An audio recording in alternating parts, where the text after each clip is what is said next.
আমার নতুন ভিডিও নিয়ে আপনাদের সঙ্গে আবার হাজির হয়েছি। আমার আজকে রেসিপি হচ্ছে চিকেন কারি। চিকেন কারি করতে আমি এই মশলাগুলো নিয়েছি: পেঁয়াজ কাটা, আদা বাটা, রসুন বাটা, টমেটো, আর সাজানোর জন্য নিয়েছি টমেটো, পেঁয়াজ, কারি পাতা।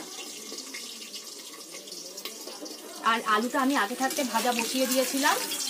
এই আলুটা আমার ভাজা ভাজা হয়ে গিয়েছে। এবার আলুটাকে আমি নামিয়ে নেব। ভাজতে তো অনেক সময় লাগে আলু ভাজতে, ওই জন্য আমি আগে থাকতে ভাজাটা বসিয়ে দিয়েছিলাম। ভাজা বসিয়ে দিয়ে আমি সব কাটাকুটি করে নিয়েছিলাম। আলু আমার ভাজা হয়ে গিয়েছে, এবার তুলে নিচ্ছি।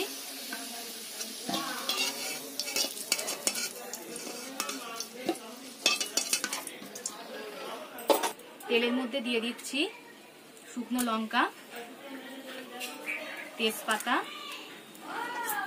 একটু গরম হলে, গরম হয়ে গিয়েছে, এবার দিয়ে দিচ্ছি ছোট এলাচ দুটো, দারচিনি, লবঙ্গ।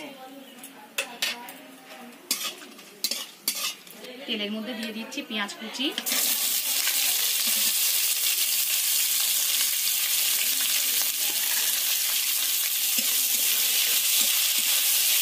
পেঁয়াজগুলো খুব সুন্দর করে লাল লাল করে ভেজে নিতে হবে।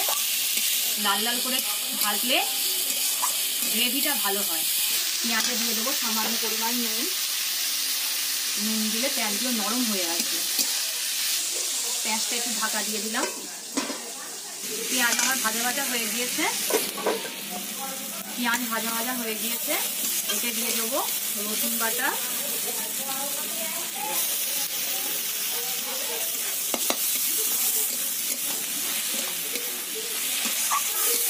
রসুন দিয়ে একটু ভাজা ভাজা মতো করে এতে দিয়ে দেবো আদা বাটা,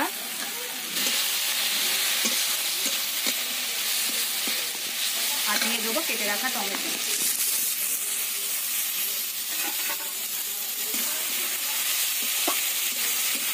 ভাজা ভাজা হয়ে গিয়েছে, লাল লাল করে ভেজে নিয়েছি।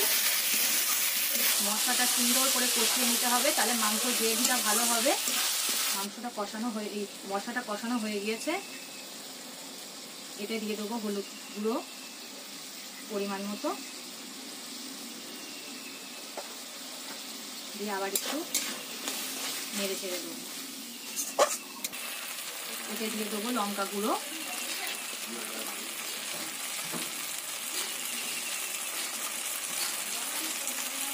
দিয়ে ভালোভাবে নাড়িয়ে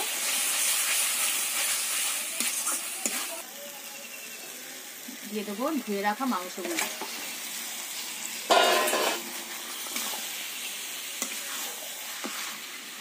করে নেড়ে চেড়ে আবার একবার ঢাকা দিয়ে রাখবো।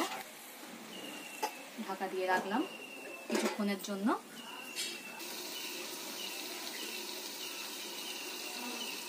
ঢাকনা খুলে আবার একবার নেড়ে দেবো। মুরগির মাংস সবসময় ঢেকে ঢেকে রান্না করলে ভালো হয় রান্নাটা। 2-3 মিনিটের মধ্যে ঢাকা দিয়ে রেখেছিলাম, তারপরে আবারও একটু নেড়ে ছেড়ে দিলাম। নাড়াচাড়া করে এর মধ্যে দিয়ে দেবো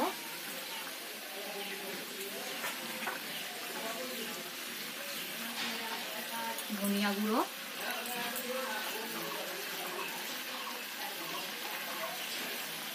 জিরে গুঁড়ো,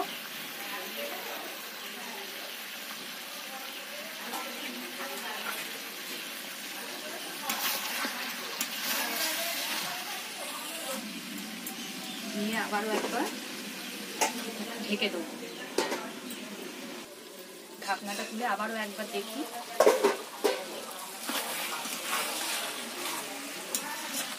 এবার এতে দিয়ে দেবো পরিমাণ মতো নুন। আমি মাংসে এখনো প্রথম থেকে নুন দিইনি, শুধু পেঁয়াজ ভাজার সময় নুন দিয়েছিলাম। কারণ প্রথমে যদি মাংসে নুন দিতাম, মাংস থেকে একটা জল ছাড়তো, কষা যেত না ভালো করে। আর নুনটা লাস্টের দিকে দিলেই ভালো। ঢাকা দিয়ে দিলাম। 3-4 মিনিট ঢাকার পরে ঢাকনাটা খুলে দেখুন মাংস থেকে কত সুন্দর জল বেরিয়েছে, ঝোলটা কত সুন্দর হয়েছে। কিন্তু মাংসে আমি কোনো জল দেইনি, কিন্তু ঢেকে রাখা নুন দিয়েছিলাম, তার জন্য ঢেকে রেখেছিলাম বলেই জলটা বেরিয়েছে। আমার কষানো হয়ে গিয়েছে। এবার দিয়ে দেবো ভেজে রাখা আলুগুলো।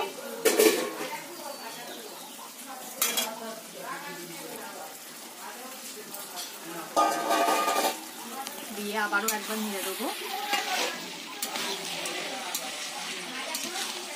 দিয়ে ভালো করে নেড়ে চেড়ে 2-3 মিনিট মতো রেখে দিতে হবে। আলু আপনারা চাইলে দিতেও পারেন, না দিতেও পারেন। এতে দিয়ে দেব আগে থেকে করে রাখা গরম জল।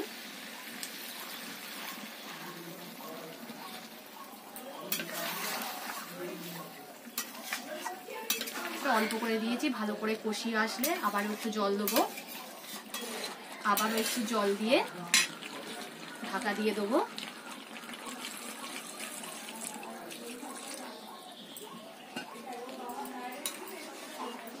জলটা আমি অল্প দিয়েছি, আপনারা চাইলে আপনারা আন্দাজ মতো দিতে পারেন, আপনারা যেরকম ঝোল ভালোবাসেন।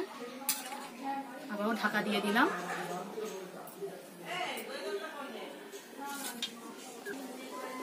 ঢাকাটা খুললাম, কালারটা কত সুন্দর এসছে,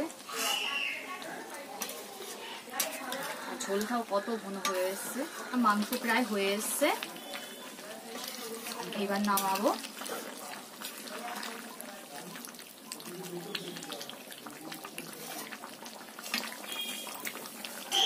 আমার মাংস হয়ে গিয়েছে, এইবার নামাবো। নামানোর আগে আমি গরম মশলা দিচ্ছি। এই গরম মশলা আমি বাড়িতেই বানিয়েছি। এই বাড়িতে বানানো গরম মশলা ভিডিও নিয়ে একদিন আপনাদের কাছে আবার আসবো। নেড়ে চেড়ে এবার মাংস নামিয়ে নেব। দেখুন মাংসর কত সুন্দর কালারটা এসছে। এই মাংসটা আপনারা রুটি, ভাত, লুচি কিছু দিয়েই খেতে পারেন।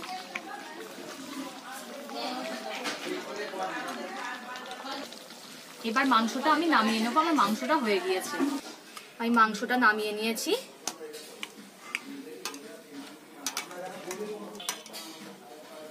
এবার একটু সাজিয়ে দেবো মাংসটা।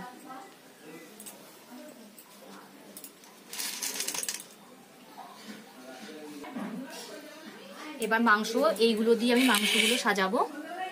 মাংসটা এবার আমার সাজানো হয়ে গিয়েছে। আপনারা কমেন্ট করে জানাবেন কেমন হয়েছে। ভালো লাগলে লাইক শেয়ার করবেন। পরবর্তী ভিডিওতে আপনাদের সঙ্গে আবার দেখা হবে। তেলের মধ্যে দিয়ে দিচ্ছি শুকনো লঙ্কা, তেজপাতা। একটু গরম হয়ে গিয়েছে। এবার দিয়ে দিচ্ছি ছোট এলাচ 2টো, দারচিনি, লবঙ্গ।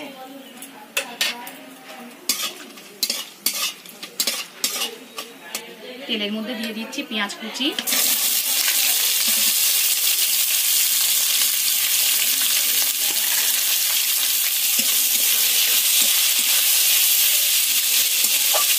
লাল লাল করে ভাজলে গ্রেভিটা ভালো হয়।